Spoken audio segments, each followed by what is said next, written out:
CBS Sports. High drive, center field, hit the wall, grand slam. This is magnificent. Got a fantasy question? Email fantasybaseball@cbsi.com. Get ready to win your league. Where fantasy becomes reality. Now here's Frank, Scott, Chris, and Adam.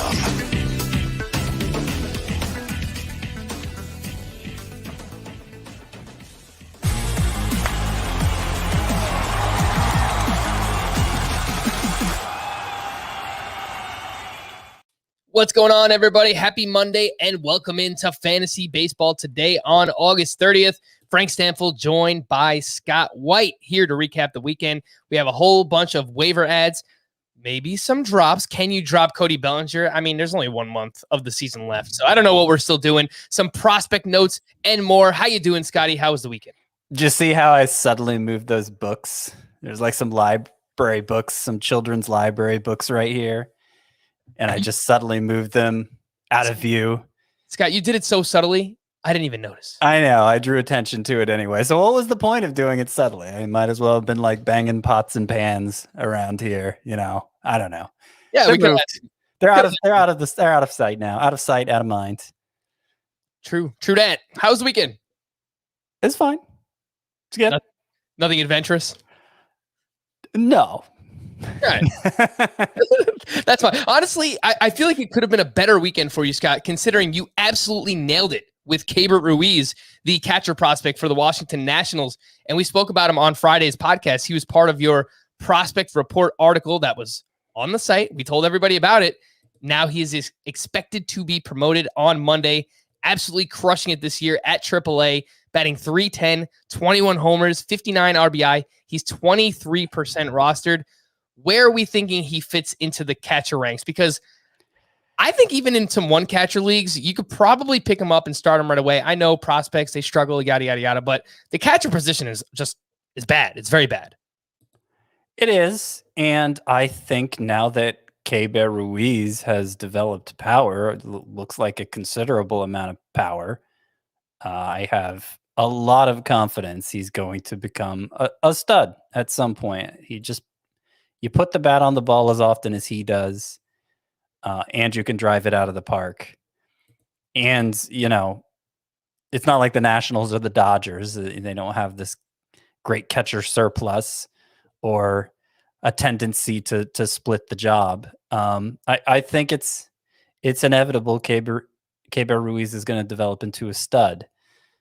As far as picking him up and starting him right away, my issue with that is that Dalton Varsho is currently 50% rostered. Travis d'Arnaud is currently 50% rostered. Max Stassi is 48. I don't know that Keibert Ruiz being handed a starting job in the majors for the first time. And it's not his major league debut. He made brief appearances for the Dodgers before. But, you know, really being tested at the major league level for the first time, it's especially difficult for a player at that position to make an impact right away because there are so many things that go into playing catcher. I would bet against that happening for Keibert Ruiz. And we always talk about how catcher's a bad position, but unless it's a 2-catcher league, you don't need to go that deep into the position for everybody in your league to have it filled. And so you see this happen a lot where interesting players are pretty much always available on waivers, even if it's not a good position relative to other positions. So I don't know that Keibert Ruiz is a must add in a 1-catcher league. I would say he's not, as a matter of fact, not with those other guys available. 2-catcher league, sure. Take a flyer on Keibert Ruiz. But otherwise, I'd say wait and see for him. So I told someone on Sunday that I would rather have Keibert Ruiz than Travis d'Arnaud. Then I realized d'Arnaud has a couple of games in Coors Field this upcoming week as well. So I probably would walk that back. I'm with you. I would rather have Stassi. I would rather have d'Arnaud. I would rather have, there was another name that you brought Varsho. up. Varsho's the one I want most of all.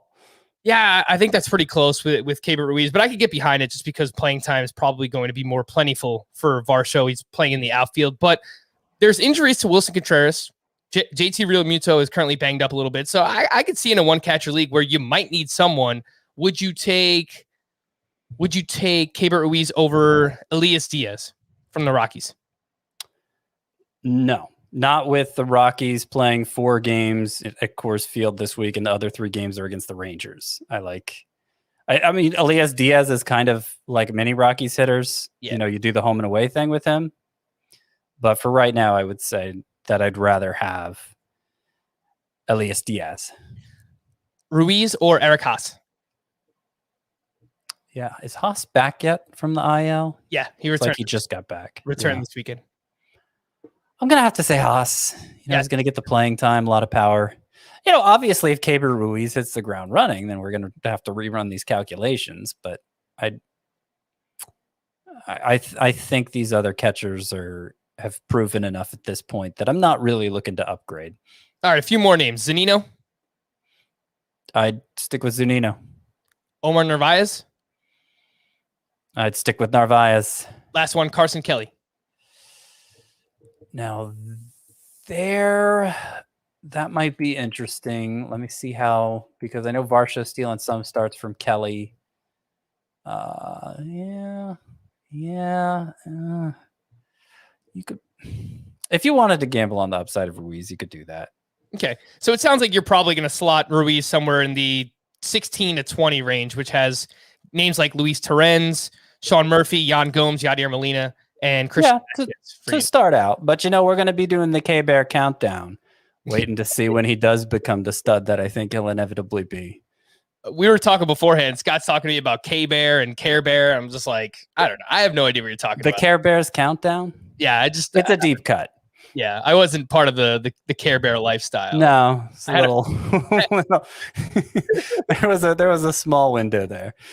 Yeah, I was. I was so big on like anime stuff growing up, Dragon Ball Z, Yu-Gi-Oh, Pokemon. I was into all that stuff, so didn't really have time for the Care Bears. Enough about that. Let's see. Oh my goodness gracious! Talk about some other players from the weekend. Oh my goodness gracious! All right, where would you like to start, Scott? Well, where would I like? Patrick Wisdom. That's who we talked about beforehand. Yeah. Patrick Wisdom is where I'm starting. That guy had a monster weekend for the Cubs. He homered twice on Friday. He homered twice on Saturday. He struck out 3 times on Sunday, but 8 home runs in his last 9 games now. Ooh. Patrick Wisdom has. He is heating up again. And you look at his season stats, they're still really impressive. 256 batting average, 25 homers in 254 bats. So yeah, better than a 50 homer pace if you project that over a full season, and then an 899 OPS for Patrick Wisdom. I dropped him in several. I shouldn't say several. I dropped him in at least one Roto League after holding on to him for a long time through some lengthy dry spells, thinking, well, it's just hard to find this kind of power on the waiver wire in any sort of Roto League. I finally ended up dropping him in one, and then of course he goes off like this. And I look at these season-long numbers he has, and I'm like, why would I ever drop a guy on a 50 homer pace with an 899 OPS? His strikeout rate is through the roof, but a long history of hitting for big power in the minors. And the Cubs are really making good on these sort of career minor leaguers, finally giving them a shot. Wisdom, Rafael Ortega, Frank Schwindel, they're all putting up numbers. And actually, they're all among my top 10 sleeper hitters for the upcoming week, with the Cubs having the second best hitter matchups. I know Wisdom wasn't on that list when we talked about it Friday, but he is now. I've got a segment coming up a little bit later on. Would you rather? And Patrick Wisdom, you mentioned lots of power, lots of strikeouts. Reminds me a lot of Miguel Sano, who had 5 more hits this weekend, including another home run. It was his 23rd. Over his last 7 games, he's batting .286 with 3 homers. He is 55% rostered. Patrick Wisdom is 54% rostered. And I've talked before how I hate that profile for Miguel Sano, the guy who either strikes out or homers, basically, because this is what always ends up happening. With like, I feel like I give them so much patience, and they just do nothing for weeks and weeks and weeks, and then they have a week where they homer like 8 times, and it's like, well, I guess I shouldn't have given up on him. So who would you rather have, Patrick Wisdom or Miguel Sano? I mean, Miguel Sano is not in my top sleeper hitters for next week, so I'll say Patrick Wisdom. All right. Patrick Wisdom over Miguel Sano for Scotty Dubs. For me, oh my goodness gracious, from the weekend, Jesus Luzardo, a.k.a. Wild Thing, his first time wearing glasses with the Miami Marlins, and he goes out and has this awesome start. 6 shutout, 1 hit, 1 walk, 8 strikeouts, 15 swinging strikes on 94 pitches. 7 of those came on the changeup. 8 of them came on the slider. 32% called strike plus swinging strike percentage. That's pretty solid. 29% is right around league average. So he was up over that. He still gave up a good amount of hard contact, but I don't want to overrate one start, Scott, but at the same time, I don't want to underrate it either, because to me, Luzardo is someone that, again, this is going to sound like I'm overvaluing it, but I think he can be a league winner the final month of the season. Like, we've seen him have month-long stretches where he looks very good, and he is a former top pitching prospect. And, I was like half joking about the glasses thing, but maybe it actually made a difference. First time wearing glasses with the Miami Marlins, and just so happens that he has this awesome start. So he's 36% rostered at home this week against the Philadelphia Phillies. Are you rushing out to go add Jesus Luzardo where available? Maybe not every single league where he's available, because, it depends on the depth of the league, and it's kind of a long shot. Obviously, he had been horrible this year. This is awful. This is his best start of the season, though he did have 3 good starts in April, for what it's worth, before breaking his hand in a video game tantrum. But it's worth pointing. Well, first of all, it's worth pointing out, of course, he's saying he's probably going to wear the glasses rest of season, and in fact, for the rest of his career, which makes sense. Secondly, he worked with Sandy Leon for the first time, veteran catcher has a good track record with pitchers. And most importantly, he changed up his pitch mix in a pretty significant way. His changeup had been his 4th most used pitch.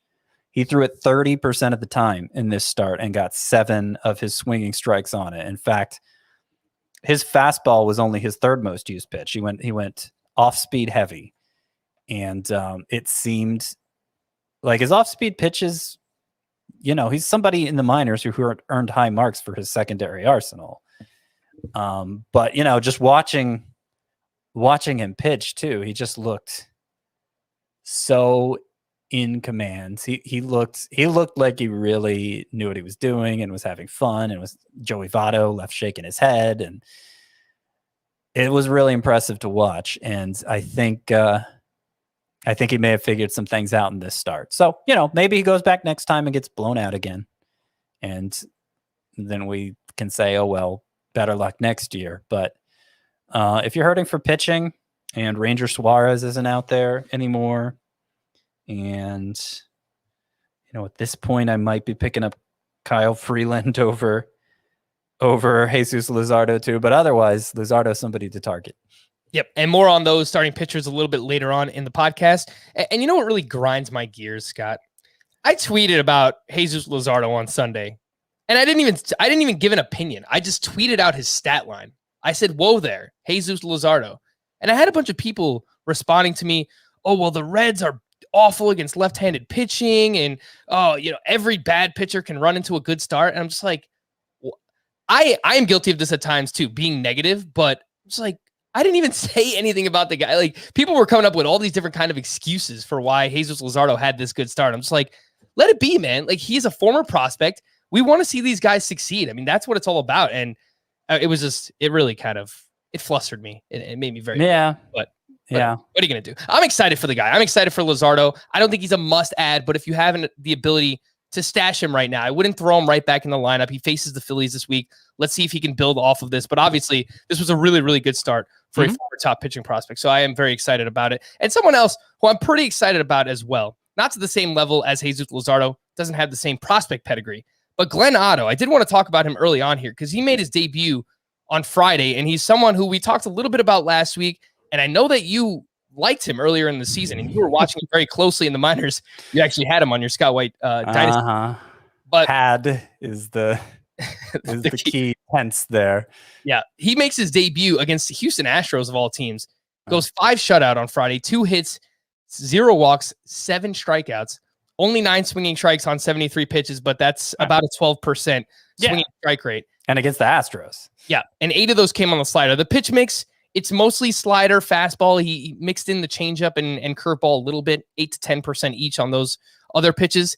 The slider, I don't like making these lofty comps, and Jose Fernandez is one of a kind. But when I saw the highlights of his start, that's what it reminded me of. It was like this huge sweeping slider across the zone, and it was nasty. The Houston Astros hitters could not touch it. So Glenn Otto, 5% rostered.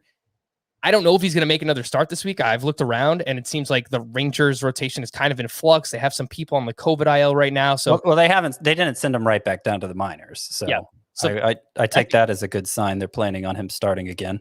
Yeah, that's a good thing. So what are you doing with this guy? Are you looking to add Otto anywhere? Scout team for now? What do you think? Well, I think where possible, and I would prioritize Jesus Luzardo over him. But if you got to go even deeper than that, I don't think it's a bad idea to pick up the phone and dial 1-800 Otto, because of the strikeout potential he showed in the minors. It was 12.6 K per 9. And really that breaking ball, that slider, was a new addition to his arsenal this year. He had a lot of injury problems in the past, hadn't really fleshed out his arsenal yet. So a big breakthrough in the minors this year. 12.6 K per 9 in the minors, as I said. It was lower once he got to AAA, and especially in the Rangers organization. And that's why I'm not going to lie. I'm going to be actively rooting against Glenn Otto from now on, because I was sick to see this performance after dropping him in the 2014 Dynasty League, and he got scooped up right away by RJ White, who is my boss, I guess you would say. And that's messed up, Scott. That's messed up. It doesn't feel good. No. And the reason I did was because, okay, the strikeout rates were dropping when he got to the higher level. And obviously there was a roster crunch. So it's like, maybe I was a little too high on this guy. And maybe we're a little too high on this guy now. Obviously he needs to prove it again. But this is about as strong a debut as you could ask for a pitcher with Glenn Otto's history and what he showed in the minors this year.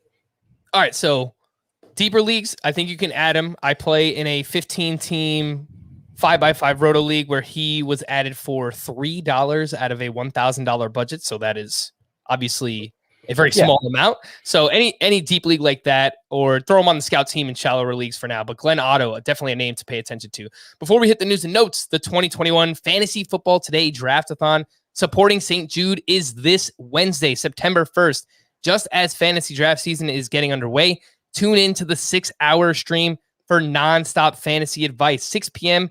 to midnight Eastern time on Wednesday. The FFT experts will be joined by 30 industry guests to get you prepared for your fantasy drafts while raising money for St. Jude. You can watch the entire stream on the Fantasy Football Today YouTube channel. That's youtube.com/fantasy football today. You will see me show up at some point throughout that stream as well. I think later on, 8:45, double duty. I'll be prepping for the baseball podcast. I'll be on the Draftathon as well. And it's for an awesome cause, again, for St. Jude. It's going to be a lot of fun. So if you're prepping for fantasy football, you have some time Wednesday night, be sure to come hang out with the squad. News and notes. Shohei Ohtani was hit by a pitch on his right hand/wrist area on Saturday. X-rays came back negative. We can breathe a sigh of relief, and he is scheduled to start, I believe it is Tuesday, against the Yankees. So that they haven't said anything about that start yet, so I assume he's okay, considering he was hit on his right hand, and obviously he pitches with his right hand. Mike Trout was able to aggressively run the bases at Angels Stadium on Friday. He has not appeared in a game since May 17th, obviously with this calf injury, and he kind of re-aggravated it back in July too. So I don't know how much more we're going to see of Mike Trout this season, but it sounds like he's still trying to make a comeback. Chris Sale has been pushed back to Wednesday this week, so he will not have a 2-start week as previously expected. John Gray exited Saturday's start against the Dodgers with right forearm tightness. Manager Bud Black indicated the injury was up towards Gray's elbow, though it wasn't the UCL. He's going to play catch on Monday to see how his arm reacts. Byron Buxton was activated this weekend, and he went a cool 0 for 11. Just kidding. That was kind of mean, but he actually did do that. You could get Byron Buxton back in your lineups. I think he's going to be fine.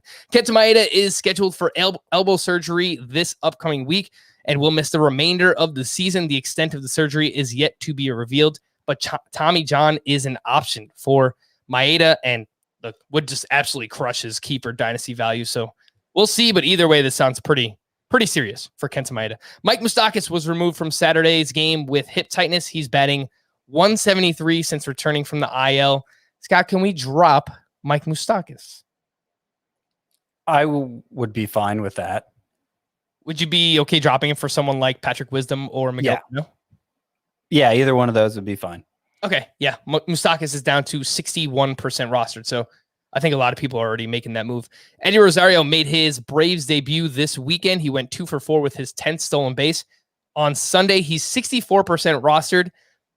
It's kind of weird, though. He was activated on Friday. He didn't start until Sunday, so I don't know if they're just easing him in. They obviously have a lot of names that can play in the outfield for the Atlanta Braves right now. So, right, 4%, he might be out there in some 3 outfielder leagues. Would you be looking to add Eddie Rosario if he's available there? No, my guess is he's primarily going to play a bench role. I think he's 4th in the pecking order there. Adam Duvall got the day off on Sunday, and that's what got Rosario in the lineup. But Duvall had started every single game since coming over to the Braves at the trade deadline. And obviously they have a good history with him from last year. He's probably their best outfield defender at this point. And Jorge Soler has certainly become a fixture, batting second ahead of Freddie Freeman. He had another home run. Didn't he have a home run Sunday, I believe? Soler's been great since coming over. Yeah, he has. So those two are fixtures. So, I don't expect to see Eddie Rosario start that much. Yeah, Soler hit another home run on Sunday. He had 6 hits with 2 homers this week, and he's been really good for the Braves since he came over. Pablo Lopez did not make his scheduled rehab start Thursday as the Marlins elected to slow down his progression. Gleyber Torres, it's the year of the what do we call it, Scott? The year of the setback. This apparently wasn't a setback. They just decided, they're not playing for anything, and Trevor Rogers is coming back this week, so I think that's what's the hurry. And by the way, we didn't mention this with Luzardo, but remember I kept saying I'm worried Eduardo Cabrera is going to get sent back down. Edward. Gosh, I keep doing that. Sorry, Edward. Edward Cabrera is going to get sent back down when Trevor Rogers comes back, unless they send down Jesus Luzardo. I don't think they're sending down Jesus Luzardo now. That's a good point, but I mean, I guess there's a chance they just go 6-man rotation for now. There's a chance. Zach Thompson has slowed down too. I don't know. We'll see what happens. Yeah, but true. I guess it depends on what Edward Cabrera does in his first start this week as well. Gleyber Torres started a rehab assignment on Saturday, and it was announced that he will return Friday this week. So don't get him back in your lineups yet. It's not like he was great anyway, but maybe for the following week. I don't know what they're going to do because this Andrew Velazquez kid has been playing really, really great for the Yankees. He's been a spark plug for them. He can steal bases. He gives them an added element. So Gleyber Torres is still young enough. I don't think they're just going to give up on him, but it's a good problem to have for the Yankees. Kyle Lewis was seen running the bases at full speed and sliding in the outfield Sunday. Sliding in the outfield? That's interesting. All right. A sign that he could soon begin a minor league rehab assignment. He had surgery. I was seen around my living room pretending to throw a football, and I hurt my shoulder doing that. It's a true story. Well, take it easy, Scott. We can't lose you too. It's the year of the setback. I'm preparing for my fantasy football draft, and so that makes me want to go around my living room here pretending to throw a football. I don't know. It's just haven't outgrown that yet. Well, make sure you check out the Draftathon this Wednesday, Scott. Kyle Lewis, by the way, he had surgery on his right knee back in June. It looks like he could begin a rehab assignment soon. He's 51% rostered. Would you look to stash Kyle Lewis anywhere right now?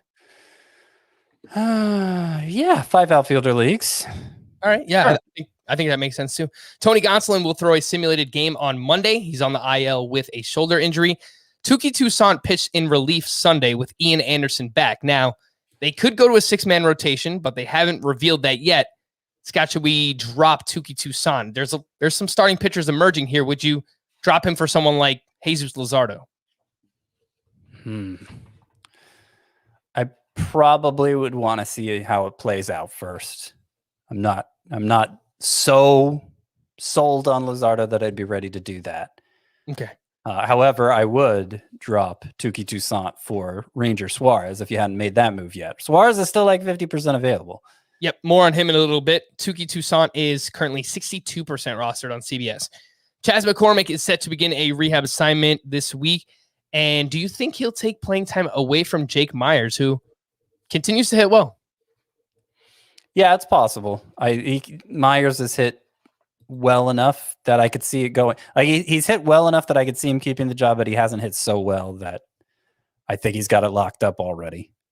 The Pirates released Gregory Polanco. Truly the end of an era. Yoshi Tsutsugo started in right field Sunday and has been pretty hot since joining the Pirates. He is 9 for 27 with 5 home runs in 13 games. He is 2% rostered. And I saw Yoshi Tsutsugo added in a few of my deeper roto leagues. So he's playing. He has first, third, and outfield eligibility. A little bit of pop. So deeper leagues only. Yoshi Tsutsugo is the name there. Noah Syndergaard tested positive for COVID, so he could not make his scheduled rehab appearance on Sunday. Didi Gregorius went on the paternity list, which means he'll miss at least 3 days. These players went to the IL this weekend. Enrique Hernandez tested positive for COVID. It's obviously unfortunate for many reasons, but he was crushing it. So I hope he gets well, comes back, and kind of picks up where he left off. Mitch Garver went to the IL with a lower back strain. That could mean more playing time now for Ryan Jeffers, who has some prospect-y status. He'd been getting the majority of the playing time anyway, though I do wonder how long. It's not clear exactly when Garver suffered this injury and if he was trying to avoid going on the IL or not. Yep. Jake Fraley went to the IL with right shoulder inflammation. Scott, start or sit these players this week who are currently questionable. Let's see what happens. George Springer said he expects to return from the IL Monday. Would you start him? I would plan to start him, maybe not in shallower 3 outfielder leagues, but in most leagues, plan to start Springer. JT Realmuto exited Sunday with a sore left ankle. Would you start him? Well, we mentioned there are some pretty interesting catchers on the waiver wire. If you can afford to roster a second one, I think that would be the safer move. Yeah. Tim Anderson was out of the lineup Sunday due to this recurring leg soreness. He recently missed, there was like a 4 or 5 game stretch where he missed and then he returned, looked awesome, but he was out again Sunday. Would you start him? I think I would start him. It's pretty yucky on the waiver wire, that position. Yep. Chris Bryant missed the last 2 games with right side tightness. What do you think? Yeah, that's tricky. Especially Chris Bryant too, who's just, it feels like he's always dealing with something. I would try to replace him. I would try not to start him.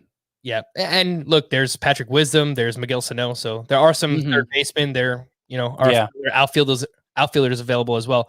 I wrote here that Anthony DeSclafani left Sunday with an apparent injury. That was the original diagnosis, but it turns out this was just planned. So they wanted to piggyback Sammy Long with Anthony DeSclafani. It was his first start back. So DeSclafani is fine. Trevor Rogers completed his second rehab start, got up to 71 pitches. He could return this week against the Philadelphia Phillies. Would you start him? No, I'd rather give him a start, especially since it seemed, these teams are going particularly easy on pitchers fresh off the IL.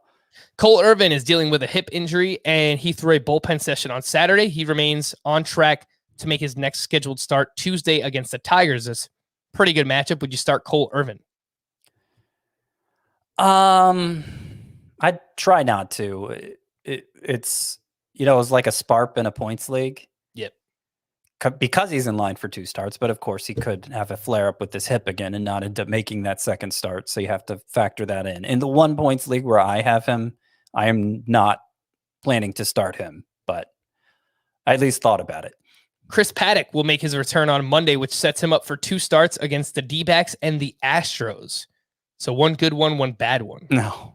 No, yeah. No, I'm not going to do that. It's been a real rough season for Chris Paddock. Last one here, Luis Patino was pushed back to Monday, which is, it's very frustrating when stuff like this happens because I started him in one of my lineups in a deeper roto league, and he just didn't pitch at all this week. He was supposed to pitch this weekend, and they just kept pushing him back. Chris Archer came back. So Patino is in line for the Red Sox and the Twins this week. Well, he's another relief pitcher eligible starting pitcher, so points leaguers especially, I think, would be motivated to use him for the 2 starts. I'm not terribly motivated to use him otherwise. It's not like he's been consistently good this year. Some quick prospect updates. Rangers 18-year-old shortstop prospect Maximo Acosta had thoracic outlet surgery, and I know that there's a lot of excitement around Acosta in the dynasty community. He's still a ways away. He's only 18 years old, so I haven't really heard of shortstops having thoracic outlet, but I guess we'll see. I haven't done much research on that, no. Yeah, he's still young enough where hopefully his body could bounce back, but we'll see. Padres 20-year-old outfield prospect Robert Hassel has been promoted to high A, and he was slashing 323, 415, 482 with 7 homers and 31 steals over 92 games at A-ball. He was their first-round pick last year in the 2020 draft, and the Reds optioned Jose Barrero back to AAA and assigned him to their taxi squad. So I think there's a very bright future for Jose Barrero, but I don't think it's going to happen this season. A few prospect updates for names that are currently in the minors. Jared Kelenic hit his 7th home run on Sunday, and I thought he was having a solid August, Scott, and then I look into it, I'm like, 213 batting average, 4 homers, 708 OPS. It's better than where he's been, but it's still not a good August. Ground balls have been a huge issue for Jared Kelenic, so would you drop him in redraft? He got dropped in that same roto league where I dropped Wisdom, which is a 12-team roto league, 360 players rostered, not counting IL spots. Pretty deep league. In fact, I then put in a claim for Kelenic. Wisdom may have been who I dropped. If I could do that over again, I'd rather have Wisdom still. But my team's embarrassing in that league. I remember, I think I said a couple times this offseason and maybe during draft prep season that I don't recall ever finishing last in a fantasy baseball league. Unfortunately, I'm only second to last in that league. So, yeah, that's right. So what keeps happening in that league, though, is I keep dropping players and people pick them up right away. So, like, how is my second to last place team have all these desirable players? I don't know how that works. Yeah, so you're dropping the players while they're stinking, and then people pick them up, and then they get going on everyone else's team except yours. Exactly. So this is the are you referring to the Memorial Magazine League? Yeah, the auction or the salary cap draft we did actually as a podcast. We did it live on here.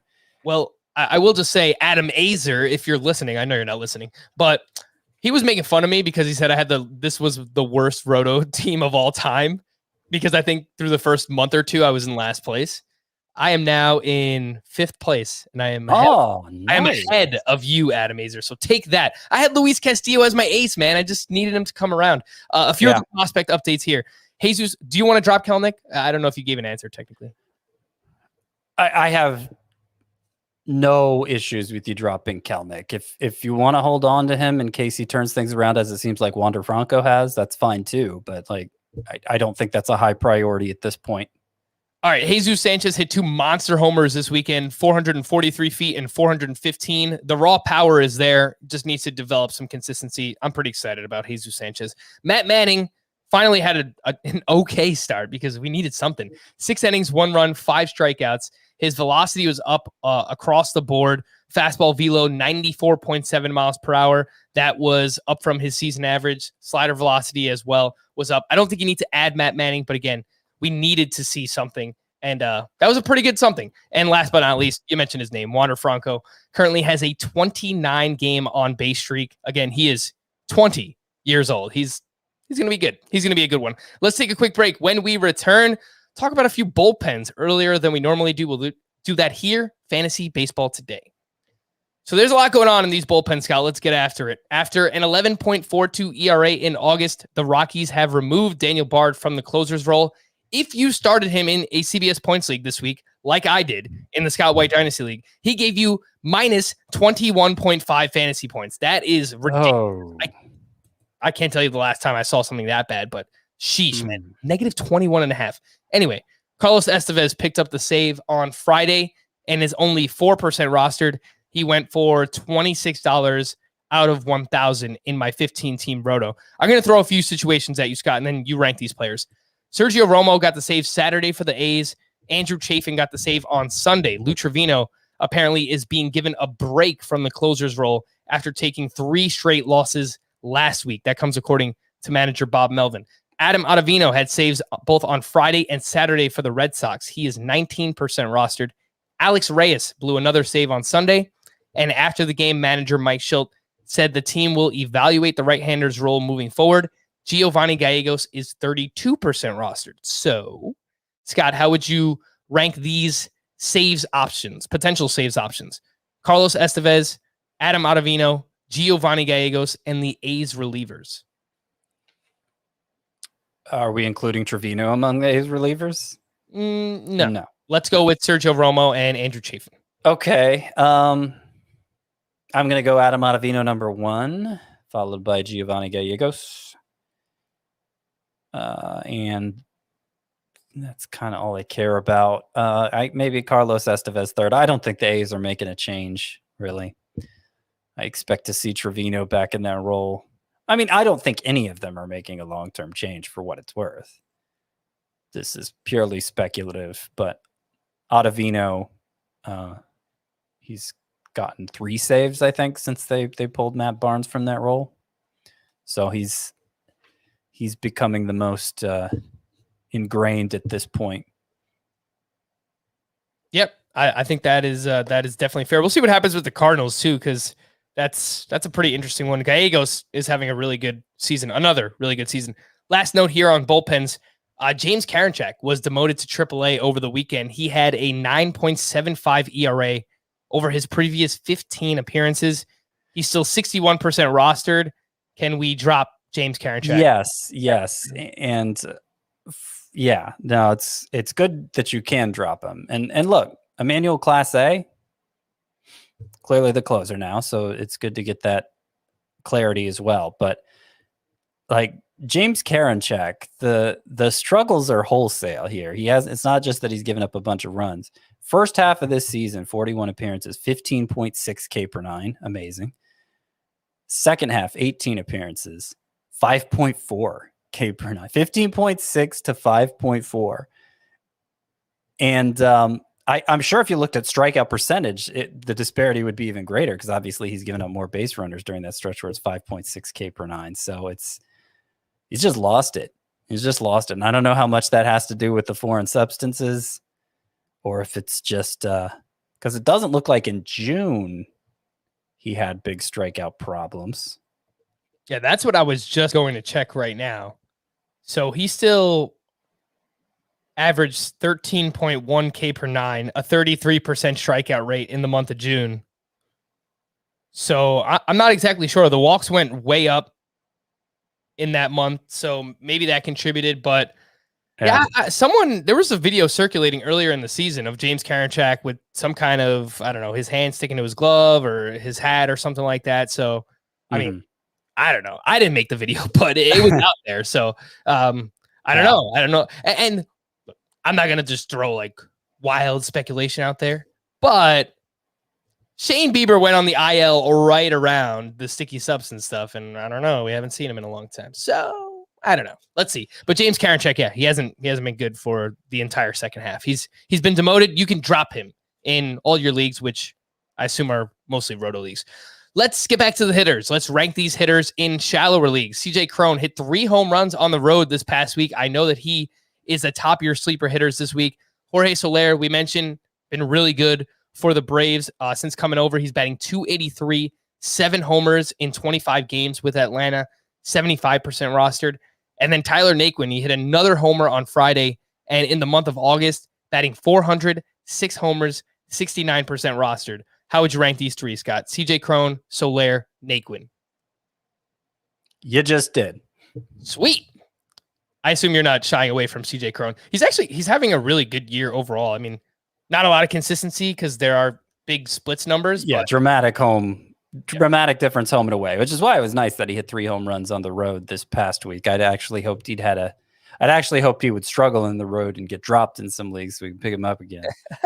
But that didn't happen. You're probably just going to have to hold on to him from now on and play the splits.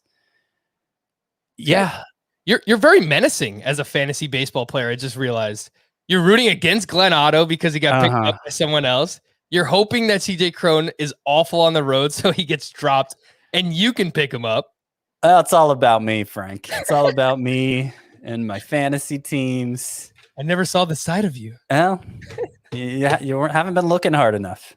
CJ Cron on the season has a 914 OPS overall, so that is just fantastic. Would you rather? We already did this for Patrick Wisdom and Miguel Sano. Let's do a few more. Nicky Lopez or Nicky Solak? Nicky Lopez now has 11 hits in 7. Nick Solak, rather, has 11 hits in 7 games since returning, 1 homer, 1 steal. He's 27% rostered. Nicky Lopez had 3 straight 3-hit games over the weekend. He is now batting .392. Both are under 40% rostered. Who would you rather have, Scott? I do think Solak has more upside, but I just think Nicky Lopez is going to be more useful. It's going to help in batting average, is going to help in stolen bases, and possibly a major way in stolen bases, though, he didn't have a single stolen base in either of those 3-hit games. That's how it goes with stolen bases sometimes. Another frustrating profile because it's not so good that you're just going to automatically leave it in your lineup, but when are you going to predict when the steals are going to come, right? Yep. Would you rather Ian Happ or Joey Wendell? And they are very opposite players. Ian Happ hit another homer on Friday, and in August, he's batting .256, 6 homers, 1 steal, 35% roster. Joey Wendell had a double dong on Sunday, including a grand slam. He had 6 RBI, but he has sat out 3 of the Rays' last 8 games. He's still 56% rostered. So who would you rather have, Scott? I would rather have, just because of the playing time disparity, Ian Happ, but it helps that Ian Happ has been hot the last couple weeks, and he's another Cub who's in my top 10 sleeper hitters for this upcoming week. Good week to start your Cubs. All right, last one here, and it's another catcher tandem, but Jorge Alfaro or Yan Gomes. Alfaro has 11 hits and including 1 homer over his last 7 games. He's batting .305 in the month of August and is playing more than other catchers because, like Dalton Varsho, he's now playing in the outfield. Jorge Alfaro is, so still hitting a lot of ground balls. He has a 61% ground ball rate in the month of August. That's not great, but Jorge Alfaro is 61% rostered, and Yan Gomes, since coming over to Oakland, he's only batting .231. He's got some pop. He's 3 homers, but these guys are very similar roster rates, so probably more so 2 catcher leagues. Well, who would you rather have, Scott? Yeah, and these are both guys, by the way, that I would pass on them for Keibert Ruiz. If I would aim for the upside of Ruiz over them. But if you're asking me to pick between Alfaro and Gomes, I would take Alfaro because he's playing literally every day, and the power production has been lacking. The plate discipline is horrible, but just by being in the lineup, he's putting up relevant stats for that position. And Gomes is only playing like 50% of the time. Want to quickly mention these hitters who either had a big weekend or are having a really big August. Salvador Perez has homered in 5 straight games. He now has 12 homers in August and 38 overall, which is most all time by an American League catcher. So pretty awesome feat for Salvador Perez, who also had just over 50 fantasy points in CBS this week. So if you played in a points league against Salvador Perez, I'm sorry.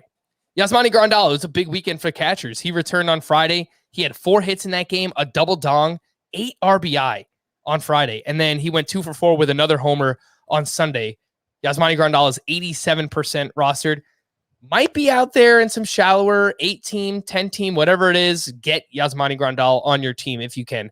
Big August for both Aaron Judge and Giancarlo Stanton. Judge hitting .347 with 8 homers. Stanton batting .310 with 8 homers. Adolis Garcia heating back up. 7 hits this weekend, including 2 home runs. Tommy Edman in August. I mean, I gave him the kiss of death, right? It's drop Tommy Edman. He's, nothing going on at the start of August. And now .311 batting average, 3 homers, 3 steals. It's been a really impressive month for Tommy Edman. Rafael Devers hit a double dong on Sunday. He's now up to 32 homers and 96 RBI with a whole month left to play. Jose Ramirez, 5 homers, 5 hits, 2 homers this weekend. He's having a massive August, .286 batting average, 9 homers, 8 steals. Josh Bell had a double dong on Sunday. Luis Robert also had a double dong. His season-long strikeout rate is down to 23.3%. Scott, I have a question for you. Yeah, sure. Can we drop Cody Bellinger, who hit 188 with a .602 OPS in August? He is still 97% rostered. There was a very short stretch there in the beginning of August where I think he had whatever it was, 3 homers in 3 games, maybe 4 homers in 3 games, something like that. But outside of that, he's still been awful. 97% rostered. Yeah, I would say what I said for Jared Kelenic. I don't think there's a problem with you continuing to stash him in the hopes he turns things around, because we know the upside is significant, but it's no kind of priority at this point. And if you want to free up the roster spot, by now I probably would have in leagues where I had Bellinger. By the way, I wanted to point out for Salvador Perez, more than 50 fantasy points this week. Do you know how hard that is to do for a catcher? I'm not sure I've ever seen it done before. I said that, Scott. Oh, you did? You weren't listening. You bad boy. Truly historic season here for Salvador Perez, because you know how the most home runs hit, you said he's already hit the most for an AL catcher, right? Yes. The most home runs hit by a primarily a catcher is 45 by Johnny Bench. The most home runs hit by somebody who was actually playing the catcher position when he hit the home runs was 42 by Javi Lopez in 2003. Javi Lopez hit 43 that year, but one came as a DH, I think. Mm-hmm. So I think Perez has played DH at all. Some of his home runs have become a DH. Yeah, they have. Sure. So I'll have to, I don't have exactly how many, but the bottom line is he's 7 away from Johnny Bench right now. So it's and that's regardless of whether he was playing catcher or not, that record. So he could certainly challenge that. I have a whole bunch of pitcher questions and just about 15 minutes left. So let's run through all of them. Okay. Waiver wire starting pitchers. And let's go with 3 favorite from this group. Ranger Suarez, I assume he'll be up there. 5 1/3, 1 run, 5 strikeouts on Sunday against the pesky Diamondbacks who bit him last time. Yeah, he's 51% rostered. He's at Miami later this week. Tyler McGill up against the Nationals. 5 innings, 2 runs, 5 strikeouts. He only gave up 1 hit. He's 64% rostered at Washington again this week. Matthew Boyd made his return on Sunday. I know you don't like Matthew Boyd, but 11 swinging strikes on 71 pitches. He looked pretty good against the Toronto Blue Jays. 4 innings, 2 runs, 5 strikeouts. He is 39% rostered. Daniel Lynch wasn't great against the Mariners. 4 2/3, 1 run, 3 walks, too many. But he had 16 swinging strikes on 104 pitches, and he is 50% rostered. Last name I'll throw out here, Carlos Hernandez. He pitched in relief Friday. He was at the Mariners, but 5 2/3, only 1 hit, 1 unearned run, 6 strikeouts to 0 walks. I like what I've seen from Hernandez. He had 19 swinging strikes in that relief appearance. So between Hernandez, Lynch, Matthew Boyd, Tyler McGill, Ranger Suarez, Scott, give me your 3 favorite. My 3 favorite would be Ranger Suarez with his incredible ground ball rate and still about a 150 ERA. Tyler McGill, both of those guys I have on my 10 sleeper pitchers for this week, by the way. And Daniel Lynch, 3rd, who also had a big, it wasn't a great start, but he had a big swinging strike total. And I think he threw his slider like 50% of the time, which was something we hadn't seen from him before. Maybe that'll be a good plan for him going forward. Yeah, Carlos Hernandez is becoming more interesting because the last 2 starts, he's actually missed bats, which is not something he's shown the ability to do much in his career for as hard as he throws. In major or minor leagues, hasn't shown much bat missing ability, but it combined 33 swinging strikes in his last 2 appearances. One, of course, was the long relief appearance. So I'm keeping an eye on Carlos Hernandez at this point. It's not a bad idea to make a play for him, but he would be 4th on this list for me. All right. So again, top 3 for Scott: Ranger Suarez, Tyler McGill, and Daniel Lynch. 2 follow-up questions for you. Where would Jesus Luzardo fit into that group? And would you drop Logan Gilbert or all of them? I would drop Logan Gilbert for, I think, just Ranger Suarez. I know he's been off. He had an awful month of August, but the underlying numbers are still pretty interesting. I know it's late in the year, and so And he faces the Astros this week. So you obviously can't use them this week. Yeah. Yeah, I mean, the thing is, I think Logan Gilbert is pretty droppable at this point. So, like, if you need to put Tyler McGill in your lineup since he was my second choice and he's going against the Nationals, I think that's fine. If you're just guessing how good they're going to be rest of season, though, I would probably still slot Gilbert second. I just don't know what it's going to take for me to trust him enough to use him again. I guess. I know that's I don't have a problem with you dropping Gilbert is the bottom line. That should be your takeaway. Okay. Did you ask me another question or was that it? Where does Luzardo fit in among Suarez, McGill, Lynch? I would put him behind all 3.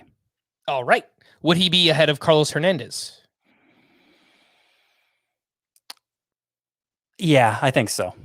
Give me your 3 favorite streamers for this upcoming week from this current group. Rich Hill this weekend pitched 5 innings, 2 runs, 8 strikeouts. He is up against the Marlins this week. Jake Odorizzi at the Rangers on Friday. I think it was Friday. 5 innings, 2 runs, 5 strikeouts. And he is at the Mariners this week. Kyle Freeland was at the Dodgers. Awesome start. 6 innings, 2 runs, 7 strikeouts to 0 walks. And his last 12 starts for Kyle Freeland, he has a 2.57 ERA. He is at the Texas Rangers this week, only 32% rostered. Tyler Anderson in 6 starts with the Mariners. He's got a 3.18 ERA. And at the Diamondbacks this week, last name here, Alec Mills. He was at the White Sox this weekend. 8 1/3 shutout, 3 strikeouts. He is going up against the Pirates. So Rich Hill against the Marlins, Odorizzi at the Mariners, Kyle Freeland at the Rangers, Tyler Anderson at the Diamondbacks, and Alec Mills versus the Pirates. Who are your 2 or 3 favorites? I think at this point, Kyle Freeland's my favorite. And I don't feel good about saying that, but it's been 12 starts now. This is a stretch much like the one Austin Gomber had, much like the one German Marquez had. I know German Marquez has a bit more of a history, but we gave those guys the benefit of the doubt, and for a while there, it paid off. So I think maybe we should do that for Freeland. I do worry that he's not putting enough balls on the ground, particularly for that environment. But since he started going breaking ball heavy, did you give the numbers from his last 12 starts? I give only the ERA, 2.57. 2.57 ERA, 106 whip, about a K per. Yep. And just really pounding the strike zone with his slider and curveball. And it's really transformed him. So I will go Freeland number 1 here. 2 would probably be Tyler Anderson, but it's a distant number 2. Okay. I wouldn't pick a third. I don't think the rest are good. All right. Some deeper waiver options at starting pitcher. Quick mention on these names. Logan Allen made his return for Cleveland, and he pitched 6 innings of 1-run ball with 8 strikeouts against the Red Sox.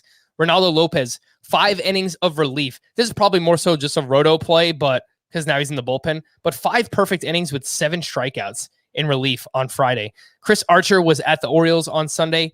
4 innings, 2 runs, 6 strikeouts. He had 14 swinging strikes on 59 pitches. I know the Orioles are bad, but I mean, that's a really good ratio. 14 on 59. Taylor Hearn for the Rangers, 6 2/3 innings, 2 runs, 6 strikeouts against the Astros.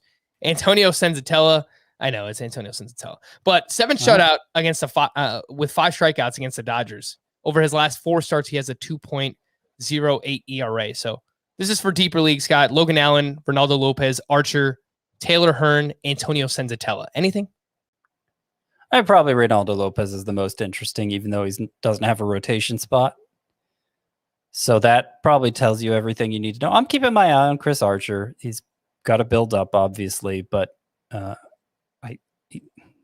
the Rays may be getting him right. It remains to be seen. And I'm not going to be totally dismiss Antonio Senzatella. I don't want to keep recommending Rockies pitchers because generally that's a losing strategy, but high ground ball rate, low walk rate, 4 straight quality starts. Granted, 3 of them were on the road, but still, I think for deep leagues, particularly points leagues, he's usable.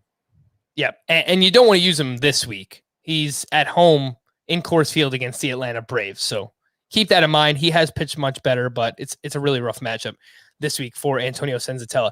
Starter sit these starting pitchers who might be going through something right now, but let's start with Kevin Gausman, who threw 6 innings of 2-run ball against the Braves. He only had 2 strikeouts. He gave up 10 hard hit balls in this start, and his fastball spin rate was down about 137 RPM. Would you start him at home against the Brewers this week? Yeah, I think I would, but I'm a little concerned about Gausman. Yeah, there's something going on with him right now. I mean, it was still an okay start, but I don't know.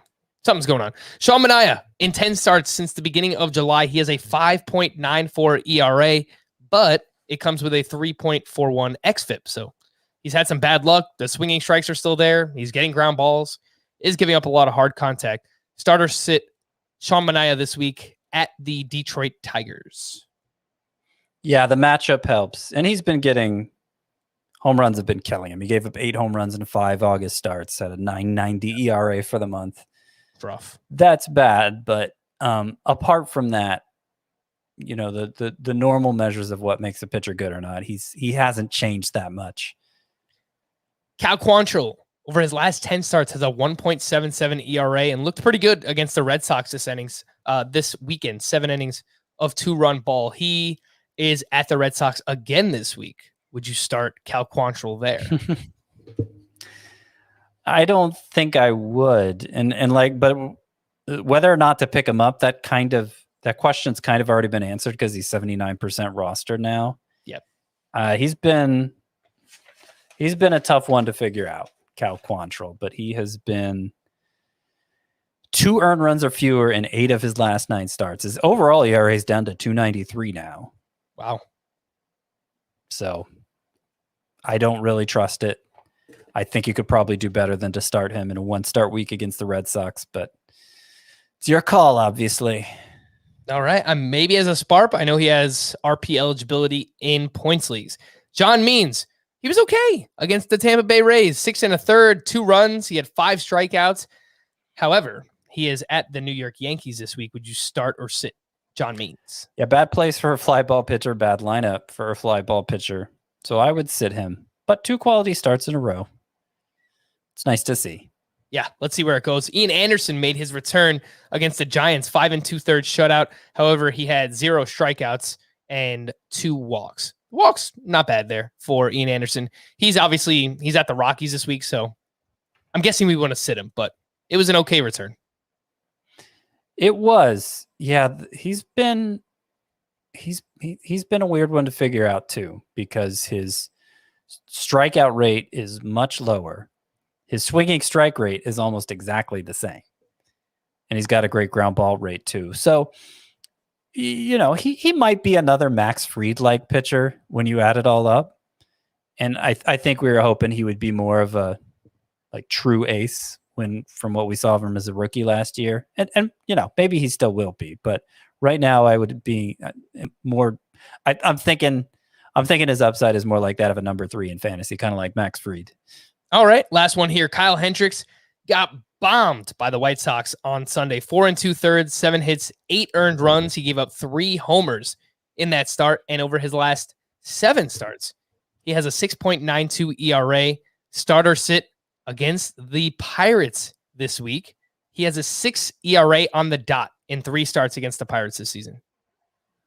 I would still start him because we've seen him have these blow ups so many times this year. I mean, he had one just 3 starts ago, and then he bounces back with a quality start like nothing ever happened. And super frustrating. But I think if you sit him after the bad start every time, you're just compounding the problem, particularly because if it's a good matchup. If he's going against the Astros, it might be a different story. But against the Pirates, I'll run Hendricks out there again.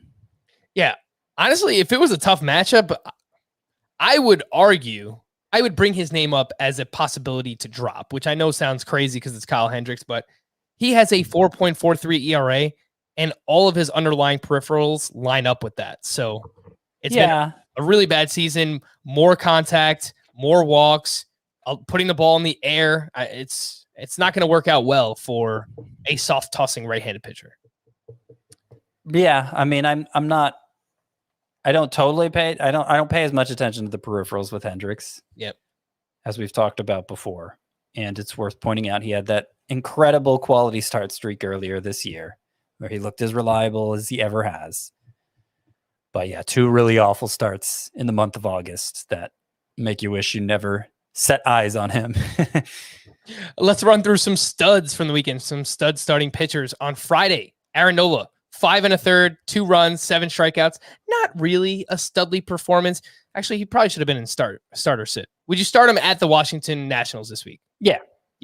Wade Miley at the Miami Marlins, 7 shutout with 5 strikeouts. Joe Musgrove, 3 hit shutout against the Angels. He had 9 strikeouts, 21 swinging strikes on 111 pitches. He has a quality start in 6 of his last 7. Velocity was way up for Musgrove in that start, so really great to see. And then Garrett Cole at the Oakland A's on Friday, 6 shutout with 9 strikeouts. He had 17 swinging strikes on 104 pitches. Anything you'd like to add, Scott, on Miley, Musgrove, Cole? Just that Musgrove's finishing the year really strong here. 6+ innings in 6 of 7. When remember, there was a stretch there when he was never going 6 innings. And it's like, do we even start this guy anymore? He's back to looking like an ace in fantasy, and I would plan to keep him in your lineup regardless of matchups rest of season at this point. Saturday studs, Frankie Montas. We have talked about Montas a lot, but even with that, he's not getting the recognition that he deserves. I've got to move him inside my top 30 starting pitchers. The guy has been amazing. His last 9 starts, 2.06 ERA, a 26.5% K- walk percentage, which is tied for first among all qualified starting pitchers during this stretch with Max Scherzer. So for the past 2 months, Frankie Montas has been almost as good as Max Scherzer. He has the highest swinging strike rate during that span. He's been awesome. Kyle Gibson, 6 shutout on Saturday. Alek Manoah, 6 1/3, 2 runs, 8 strikeouts. Sandy Alcantara, 7 innings, 1 run, 12 strikeouts. Sorry, Scott, it's very late in the podcast. You were going to make him your oh my goodness, but he had 29 swinging strikes. Sandy Alcantara did. Adam Wainwright at the Pirates. I feel like every one of his starts is at the Pirates. 7 shutout with 5 strikeouts. He's been great. Framber Valdez, 7 innings, 2 runs, 7 strikeouts. And Logan Webb at the Braves, 7 shutout with 6 strikeouts. There are a lot of names here, but they were all awesome on Saturday. Yeah, I almost made Logan Webb oh my goodness gracious, because he now has 7 straight quality starts. He has a 1.60 ERA and 10 starts since returning from the IL. And we've talked before, like early on in this stretch, how good his xFIP was. He continues to deliver on it, and it's really going to be an interesting question how high we draft Logan Webb next year. He might be, if he keeps this up for another month, I mean, he might be like a top 30 guy next year. I think it's in the realm of possibility. And yeah, Sandy Alcantara, his 29 swinging strikes, obviously that's an outlier, but 4 straight with 15 plus. So he's really picked up the whiffs lately. Got that ERA back around 3.20, I believe. Looking really good, really strong here. Sandy Alcantara right now. Sunday studs, Jose Barrios at the Tigers. Did you mention Framber Valdez's walks? 3? I did combined not 3 in his last 3 starts. Yes. Remember, after he had that stretch of 8 with 6.1 BB per 9.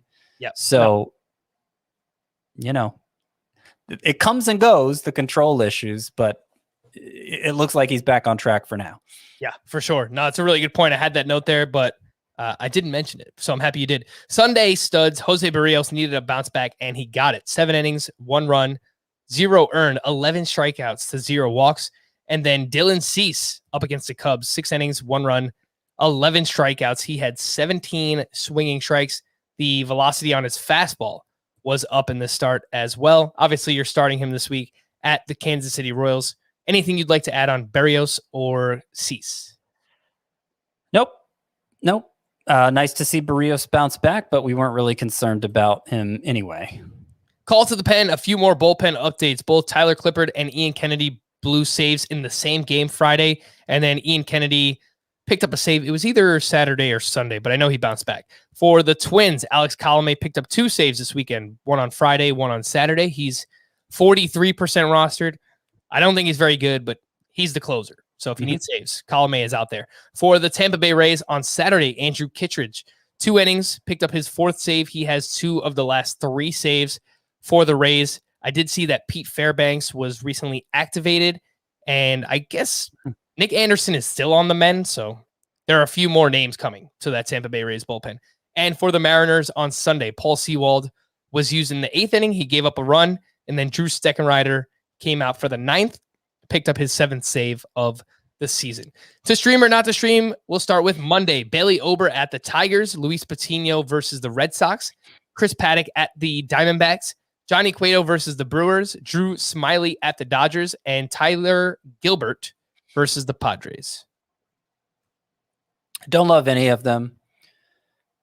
My favorite 3 would probably be Bailey Ober at the Tigers, Johnny Cueto against the Brewers, and Luis Patino against the Red Sox.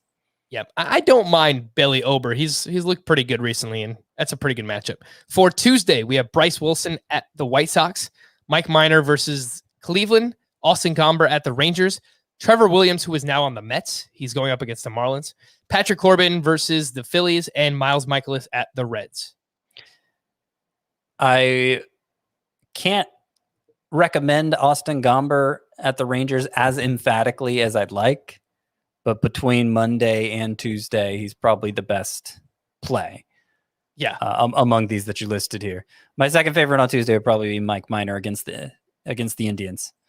Yeah, and that tells you everything you need to know, because we don't feel very good about Austin Gomber right now. So Monday and Tuesday streamers, not great, Bob or Scott. For Scott, I am Frank. Thank you all for listening and watching Fantasy Baseball today. We'll be back again on Wednesday. Bye-bye.